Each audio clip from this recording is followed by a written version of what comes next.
हरियाणा। राम राम, नमस्कार। मैं हूं आपके साथ अनामिका धीमान। मारा हरियाणा देख रहे सभी दर्शकों का स्वागत है। हरियाणा कैबिनेट की आज अहम बैठक है। 13 एजेंडों पर बैठक में चर्चा की जाएगी। सीएलपी लीडर हुड्डा के आवास रेट माफी पर फिर से मंथन किया जाएगा। कैबिनेट मीटिंग आज सिविल सचिवालय में बुलाई गई है। मुख्यमंत्री नायब सिंह सैनी बैठक की अध्यक्षता करेंगे।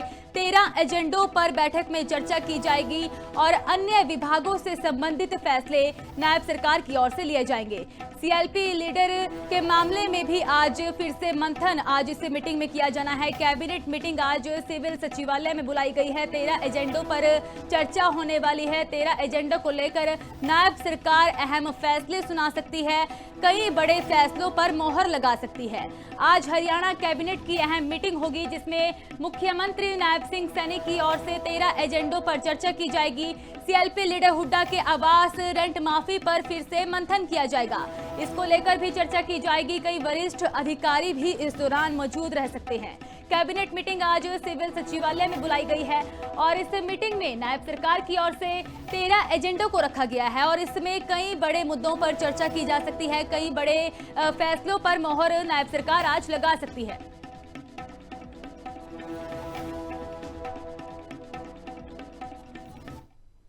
वहीं बात करेंगे मंत्री विपुल गोयल की, जो कि झज्जर में विपक्ष पर पूरी तरह से गरजे हैं। कैबिनेट मंत्री ने कांग्रेस समेत विपक्ष पर निशाने साधे। आंकड़ों की बात करते ही विपक्ष शांत हो जाता है। विपक्ष के पास जनहित का कोई मुद्दा नहीं बचा, वे सिर्फ आरोप लगाने की राजनीति करते हैं। विपुल गोयल की ओर से बड़ा बयान दिया गया और इस दौरान झज्जर में वह पहुंचे थे जहां पर उनका जोरदार स्वागत किया गया है कार्यकर्ताओं की ओर से। और इसी दौरान बातचीत को लेकर विपुल गोयल विपक्ष पर निशाने साधते हुए भी नजर आए हैं। विपक्ष के पास जनहित का कोई और मुद्दा नहीं, वे सिर्फ आरोप लगाने की राजनीति करते हैं, विपुल गोयल का कहना है। बीजेपी का परफॉर्मेंस तो आपको दिख भी रहा होगा और परसों जो पोलिंग होगा उसमें भी देख लेना। और बहुत थंपिंग मेजॉरिटी से भारतीय जनता पार्टी की सरकार बने। कोई मुद्दा ही नहीं है उनके पास। जब आंकड़ों की बात करते हैं तो फुस हो जाते हैं वो। हम कहते हैं आ जाइए, एक प्लेटफॉर्म पे बैठते हैं, आंकड़ों के साथ बैठ जाते हैं, हमने क्या दिया, क्या लिया, क्या और तुम्हारी परफॉर्मेंस कैसी थी और आज हमारी परफॉर्मेंस कैसी है, उसे हम चाहे सदन के अंदर और सदन के बाहर हम उनसे डिबेट करने को तैयार। नेता प्रतिपक्ष भूपेंद्र सिंह हुड्डा की ओर से बड़ा बयान दिया गया। क्रॉस वोटिंग करने वाले विधायकों पर फिर से बयान दिया है। रिपोर्ट तैयार है, जल्द ही कार्रवाई होगी। भूपेंद्र हुड्डा ने सख्त चेतावनी दे दी है कि रिपोर्ट तैयार हो चुकी है, जल्द ही फैसला लिया जाएगा, एक्शन लिया जाएगा। बारिश से किसानों की फसलों को हुए नुकसान को लेकर भी भूपेंद्र हुड्डा की ओर से बड़ा बयान दिया गया। ओलावृष्टि और बारिश से फसलों का भारी नुकसान हुआ है। पंजाब में गिरदावरी शुरू हुई, हरियाणा में क्यों नहीं हुई? किसानों के नुकसान पर सरकार पर कड़े आरोप लगाए गए हैं। भूपेंद्र सिंह हुड्डा की ओर से बड़े सवाल खड़े किए गए हैं। यदि फसलों के नुकसान पर पंजाब में गिरदावरी शुरू हो चुकी है तो हरियाणा में क्यों नहीं हुई? किसानों के नुकसान पर सरकार पर कड़े आरोप लगाए गए भूपेंद्र सिंह हुड्डा की ओर से।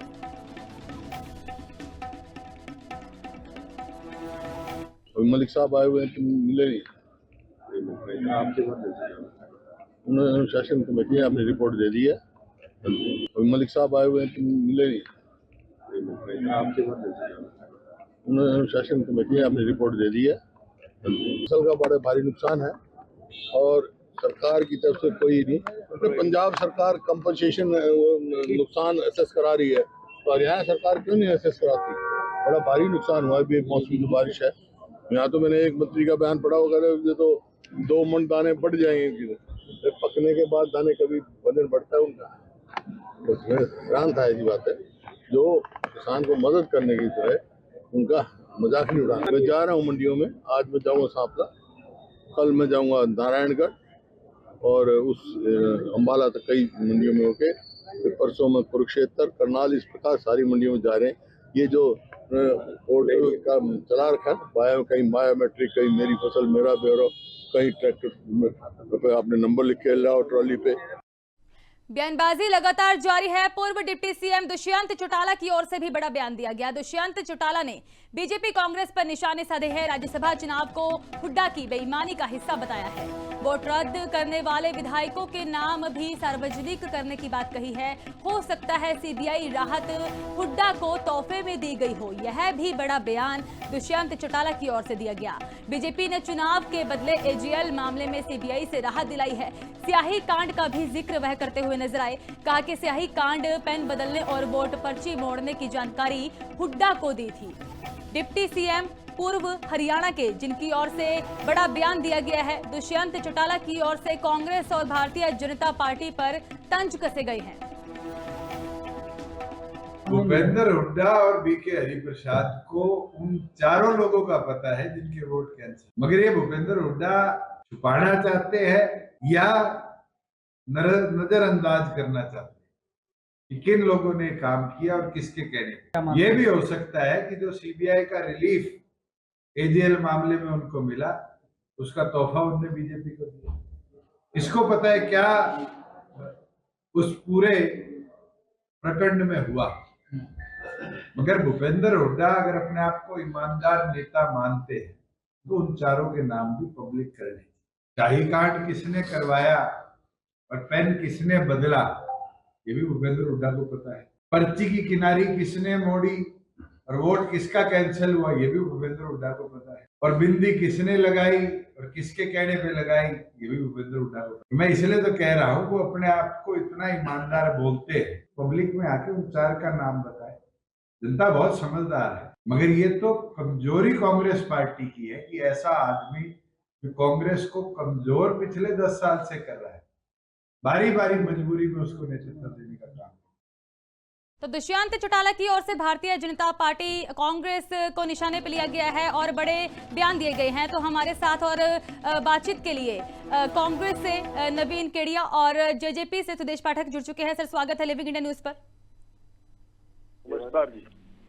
सबसे पहले सवाल मेरा रहेगा सुदेश पाठक जी आपसे।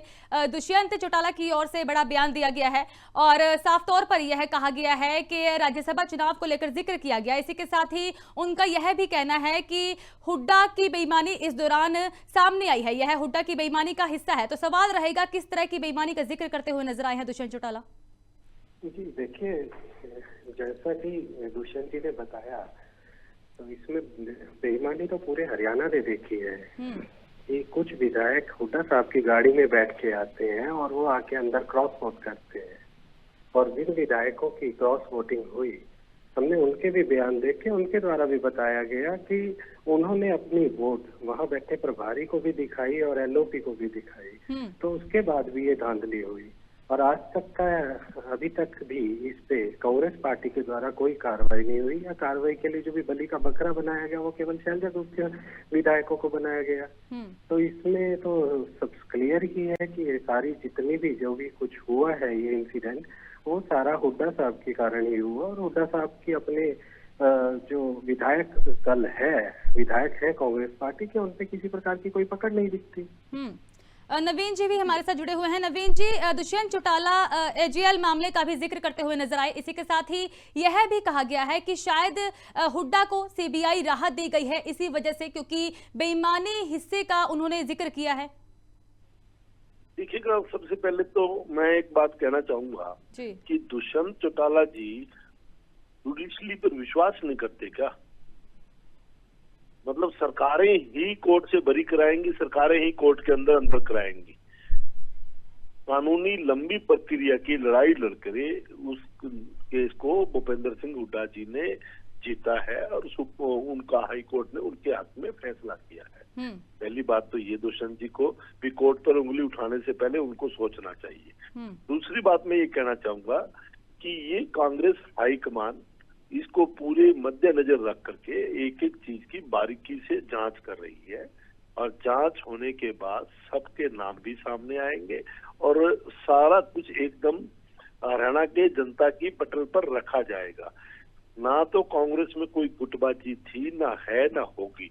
दुष्यंत चौटाला यह भी जिक्र करते हुए नजर आए हैं कि कांग्रेस को अपने सभी विधायकों के नाम सार्वजनिक करने चाहिए जिनकी ओर से क्रॉस वोटिंग की गई है। दुष्यंत चौटाला को कहो कि वो अपने परिवार को और अपने घर को घर के बारे में ज्यादा बात करें। अपनी पार्टी बहुत ज्यादा जो जिन किसानों के जिस घर में ये पैदा हुए हैं वो चौधरी देवीलाल जी के परिवार में ये पैदा हुए। इनके दादा थे, परदादा थे, जिनकी रोटियां ये खा रहे थे और जिन किसानों के नाम पे खा रहे थे यही दुष्यंत चौटाला जी जो कि किसान आंदोलन के दौरान किसानों के सामने खड़े थे और कह रहे थे भी ये कानून सही है। फिर जब बीजेपी ने उस कानूनों को बाद में हमारे प्रधानमंत्री ने वापस ले लिया, आज ये कहाँ खड़े हैं? भ्रष्टाचार में डूबे हुए, दबे हुए, कुचले हुए, आज ये कांग्रेस को शिक्षा दे रहे हैं। पहले अपना दामन साफ कर लेते। सुरेश जी, सवाल रहेगा क्योंकि लगातार जेजेपी की ओर से भी यह मांग की जा रही है और भारतीय जनता पार्टी भी यह कहती हुई नजर आई है कि जो विधायकों की ओर से क्रॉस वोटिंग की गई है, लगातार कार्रवाई की मांग उठाई जा रही है, लेकिन कार्रवाई अभी तक कोई सामने नहीं आई। क्या लगता है कि भूपेंद्र सिंह हुड्डा की ओर से अपने विधायकों को बचाया जा रहा है? आप पीछे इनके विधायक जरनैल सिंह जी का बयान देखिए। जरनैल सिंह जी ने सार्वजनिक मंच से भी इस बात को कहा कि हुड्डा साहब के पीछे उन्होंने शैलजा गुट के साथ लड़ाई लड़ी, उन्होंने सुरजेवाला गुट के साथ लड़ाई लड़ी और उसके बावजूद भी हुड्डा साहब ने उनको दरकिनार किया। लेकिन अभी तक जो भी कार्रवाई सामने आई है उससे तो साफ साफ नजर आ रहा है कि हुड्डा साहब केवल अपने गुट को बचाने का काम कर रहे हैं, उसके अलावा तो किसी प्रकार की कार्रवाई नहीं हो रही है। दूसरी बात, मैं प्रवक्ता कांग्रेस जो भी बात कर रहे थे, मुझे कोई एक बयान उप मुख्यमंत्री रहते दुष्यंत जी का बता दीजिए जिसमें दुष्यंत जी ने ये कहा कि ये कानून सही है। दुष्यंत जी ने केवल इतनी बात कही थी कि हम केवल एक राज्य सरकार का हिस्सा है और ये जो कानून लागू किए केंद्र सरकार ने किए, इसमें हमारी कोई भूमिका नहीं है और इन कानूनों को लेकर हम किसी प्रकार की कोई भी कार्रवाई नहीं कर सकते। इसके अलावा उन्होंने इन कानूनों को लेकर अगर कोई कभी इस बात को लेकर कहा हो कि ये कानून सही है या गलत है तो इनको बोलिए, बताइए इस पे। ये केवल और केवल एक रॉन्ग नैरेटिव, फॉल्स नैरेटिव है जो पीछे भारतीय जनता पार्टी या कांग्रेस पार्टी ने मिलकर दुष्यंत जी के खिलाफ किया था, वही आज फॉल्स नैरेटिव ये कांग्रेस के प्रवक्ता भी टीवी चैनलों पे बैठ के कर रहे हैं। अदरवाइज हमारे नेता की कोई भी आप एक वीडियो तो इनको बोलिए दिखाएंगे अपने चैनल पे। ठीक है सुरेश जी, नवीन जी, हमारे साथ जुड़ने के लिए, अपनी प्रतिक्रिया देने के लिए बहुत बहुत धन्यवाद।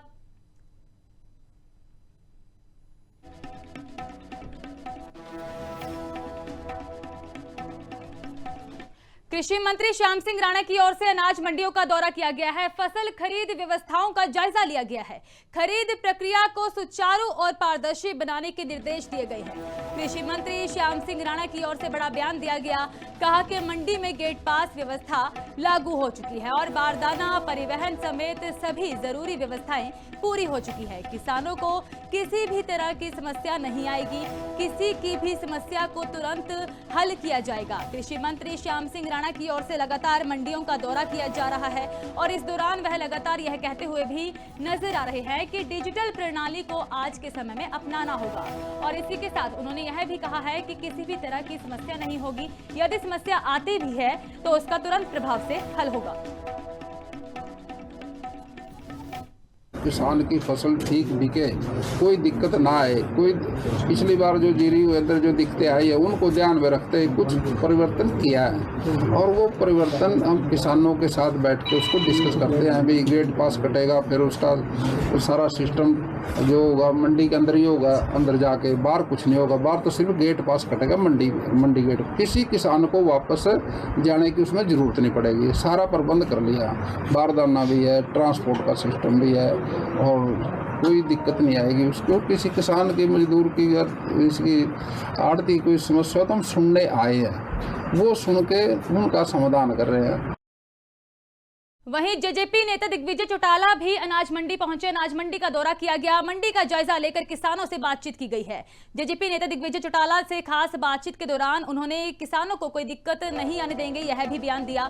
ये नए नियम किसानों के फायदे के नहीं, भारतीय जनता पार्टी पर तंज कसते हुए भी नजर आए हैं। कुरुक्षेत्र अनाज मंडी में पहुंचे जेजेपी दिग्विजय चौटाला की ओर से कहा गया कि जो सरकार की ओर से नए नियम बनाए गए हैं वह किसानों के फायदे के नहीं हैं। दिग्विजय चौटाला ने कहा कि मुख्यमंत्री नायब सिंह सैनी को ये नियम वापस लेने चाहिए। लगातार इन नियमों के खिलाफ विरोधियों की ओर से तंज कसे जा रहे हैं और सवाल खड़े किए जा रहे हैं। और एक बार फिर से जेजेपी नेता दिग्विजय चौटाला की ओर से बड़ा बयान दिया गया। भारतीय जनता पार्टी पर तंज कसा गया है। 1 अप्रैल से गेहूं की सरकारी खरीद शुरू हो गई है, जहां एक और बदलते मौसम ने किसानों की चिंताएं जरूर बढ़ाई है, लेकिन प्रशासन कह रहा है कि उनकी पूरी तरह से जो है वो तैयारियां पूरी हो चुकी है और किसानों की किसी प्रकार की कोई समस्या नहीं आने दी जाएगी। बहरहाल इस वक्त जो है कुरुक्षेत्र के अनाज मंडी में जेजेपी के वरिष्ठ नेता दिग्विजय चौटाला जी यहाँ पर पहुँचे, उनसे बातचीत करेंगे। जी दिग्विजय जी, सरकार कह रही है, प्रशासन कह रही है किसानों को कोई दिक्कत नहीं आने दी जाएगी। धांधली को रोकने के लिए ये मुख्यमंत्री का गृह जिला है और मुख्यमंत्री के गृह जिले में सीएम सिटी की मंडी में मैं खड़ा हूँ। मुख्यमंत्री को अगर यहाँ की परेशानी भी नजर नहीं आ रही, जो अपने घर का दुख और दर्द नहीं समझ सकता, वो हरियाणा का क्या भला करेगा। आज जितने किसान हैं वो बायोमेट्रिक्स के नए कानून से बुरी तरह दुखी हैं। एक तरफ जहाँ हमें मौसम की मार, चौतरफा मार, और अभी तो 2-3 दिन और दिखा रखा है, जो मौसम की मार पड़ी उसके बाद सरकार ने दोहरी मार मारने का काम किया।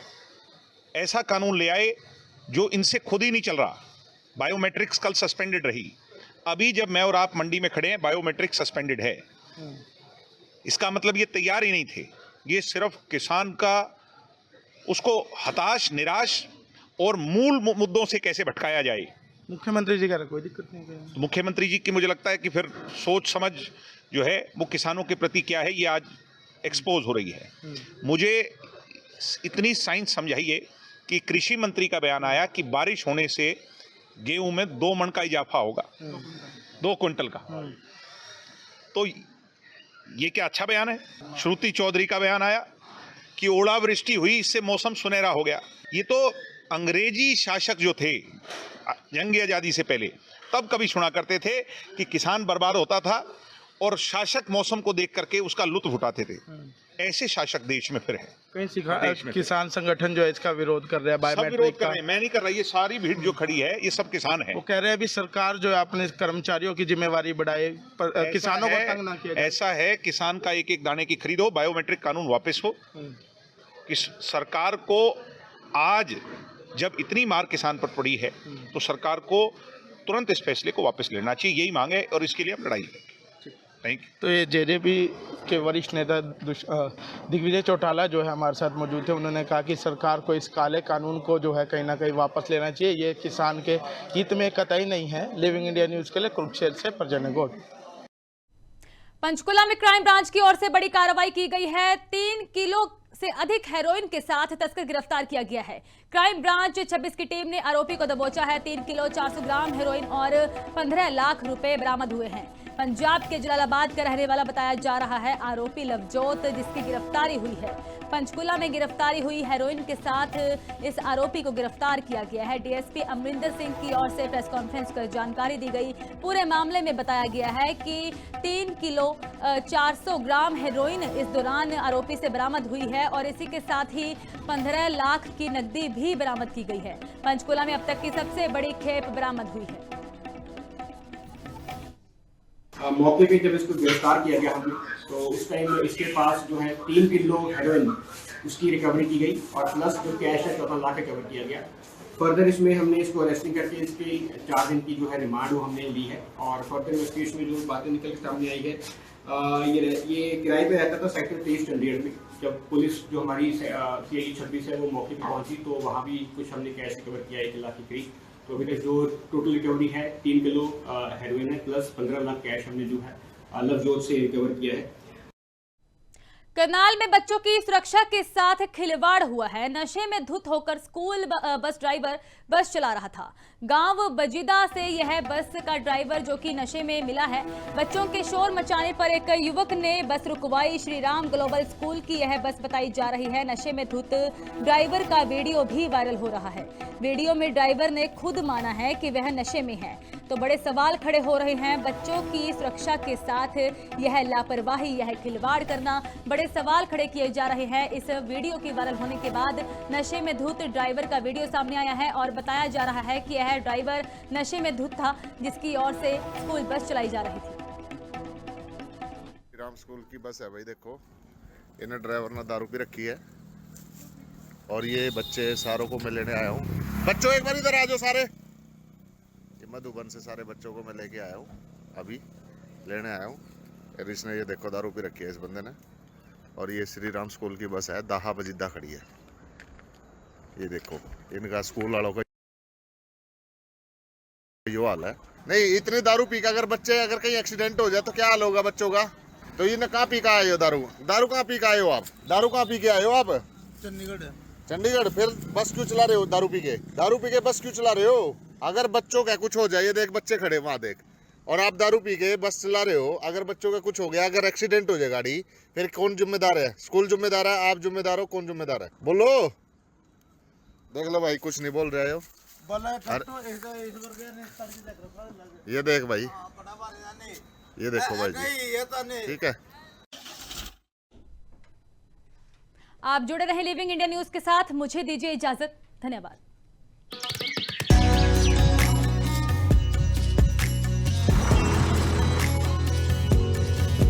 हमारा हरियाणा।